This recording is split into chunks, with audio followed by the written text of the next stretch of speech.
안녕하세요. 오늘은 제 전문 분야인 도자기 외부 강의가 있어서 수업을 하러 가야 되는데 비가 엄청 오네요. 그동안 코로나 때문에 일이 없다가 오랜만에 하는 수업이라 반가운 마음으로 수업 준비를 해보겠습니다. 도자기 외부 수업은 각급 학교, 문화센터, 각종 소모임들에서 수업을 의뢰하는데요. 오늘은 수업 준비부터 마무리까지 도자기 30년 장인의 노하우를 알려드리겠습니다.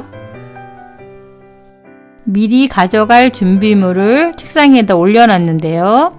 오늘은 페인팅 수업이어서 초벌 그릇을 준비했는데 초벌 그릇은 사포질로 표면을 균일하게 한 다음에 이물질과 먼지들을 닦아서 준비합니다. 물통과 팔레트도 가져가야 되는데 미술 전용으로 나온 것은 좀 무겁기 때문에 마트에서 파는 사발과 접시가 더 가벼운 관계로 외부 수업할 때는 이것을 팔레트와 물통 대용으로 사용합니다. 물감은 물감 트레이에 담아서 이렇게 포개서 가져가면 뚜껑도 필요 없고 흐르지도 않고 자리도 많이 차지하지 않아서 이동하기가 편리합니다. 연필과 붓도 준비하고요. 최종 구워져 나올 결과물을 볼 수 있게 샘플 그릇도 준비합니다. 그리고 뭘 그려야 될지 모르는 사람들이 있어요. 그래서 도안 같은 걸 준비해 가면은 도움이 됩니다.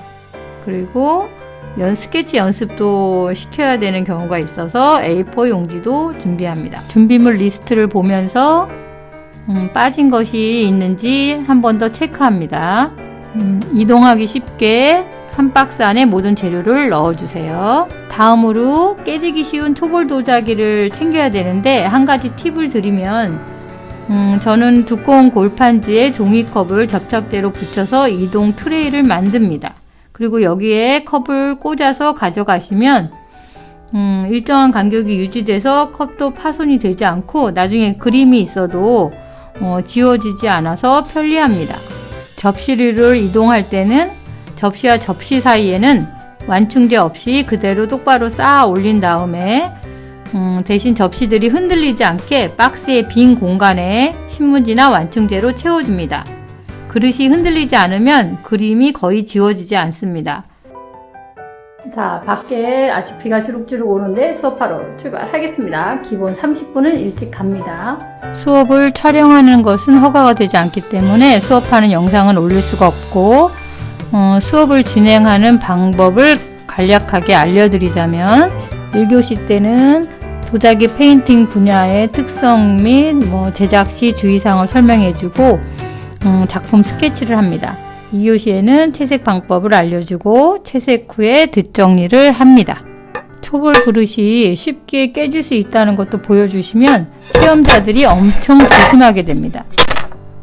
도자기용 물감이 일반 물감하고 어떻게 다른지도 알려주시고 붓 사용법도 미리 알려주세요. 얘네들이 오늘 외부 수업에서 한 초등학교 학생들의 작품들인데요. 여기저기 막 번진 것도 있고 두께도 들쑥날쑥해서 구워져 나왔을 때 문제가 없도록 수정이 필요합니다. 그림으로만 끝나면 수정이 필요하지 않아서 저도 세상 편할 텐데요. 음식을 담는 그릇이어서 위생상이나 미관상 하자가 없어야 되기 때문에 수정을 합니다. 정리를 한번 해볼까요? 제일 처음에는 번지거나 필요 없는 곳에 묻은 물감 자국을 털이붓으로 털고 에어봉으로 먼지를 제거해 줍니다. 그 다음에 물감이 두꺼운 부분이나 뭉쳐있는 곳은 보통 긁어주시거나 물을 묻혀서 펴주시면 되는데 크게 두껍지 않으면 붓에 물을 묻혀서 물감을 펴주시면 됩니다.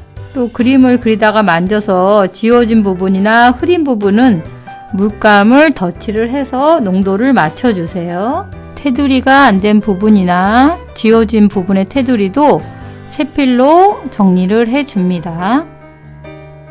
조금만 고쳐도 이렇게 갑자기 예뻐졌네요. 제 공방에서 한 것은 누가 그렸던 간에 다 제 것이라 생각해서 정성을 다해서 정리를 해줍니다. 이 작품은 너무 두껍게 칠해서 긁어줘야 되는데 긁어준 부분은 미세하게 가루로 남아있는 게 있으면 유약이 또 안 묻어서 문제가 생길 수 있으니까 긁어준 부분은 물을 묻혀서 가루를 약간씩 눌러줍니다. 그래야지 유약에 문제가 안 생깁니다. 연못과 바위 부분도 지금은 연필로 테두리가 돼 있는데 연필은 타서 없어지면 연필선이 없어지기 때문에 형태가 안 보일 수가 있어요. 그래서 형태를 살짝 그려줍니다. 이번 작품은 색감은 균일하게 잘 칠하신 편인데 아무래도 원데이 클래스는 스킬이 부족하기 때문에 작은 붓으로 작은 글씨 쓰는 거 어려워하시기 때문에 잘못하다가는 글씨 인식력이 떨어지고 번질 수 있기 때문에 조금 글씨가 자신이 없는 분은 남겨두시라고 하고 제가 똑같이 써드립니다. 이 작품처럼 붓자국이 너무 심하거나 스케치가 안 보일 때는 물감은 털어보면 스케치가 나타나니까 스케치선을 따라서 세필로 그려주시면 되고요. 붓자국이 많이 있는 경우에는 붓에 물을 많이 해서 표면이 쓸리지 않게 물감을 입혀주시면 됩니다. 이번엔 아예 엉망이 돼서 뭘 그렸는지도 알 수 없는 경우인데요. 단체 수업이다 보니까 딴 학생들 봐주는 동안에 순식간에 이렇게 해놓고 심지어 우는 학생도 있어요. 털어줘도 그림이 나오긴 하는데 전부 털어주기에는 먼지가 너무 많이 나니까 물 스펀지로 닦아내거나 아예 씻어버리면 스케치는 안 없어지니까 스케치대로 아이들이 그림 그린 대로 따라서 그려주면 됩니다. 마무리 다 되면 이름과 날짜도 써주시고요. 정리가 다 됐으면 유약을 씌워주시고 가마에 넣고 구워주세요. 하루 이상 자연 냉각 후 꺼내면 완성! 짜잔!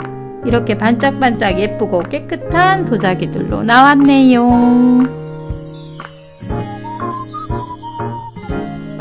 도자기의 아랫면은 거칠기 때문에 국가리에 갈아주시고 깨지지 않게 포장한 후 각자 주인한테 가면 사랑받고 가치 있는 도자기들이 되겠죠. 오늘도 도움이 되셨다면 구독과 좋아요 눌러주시고 다음에 또 만나요. 안녕.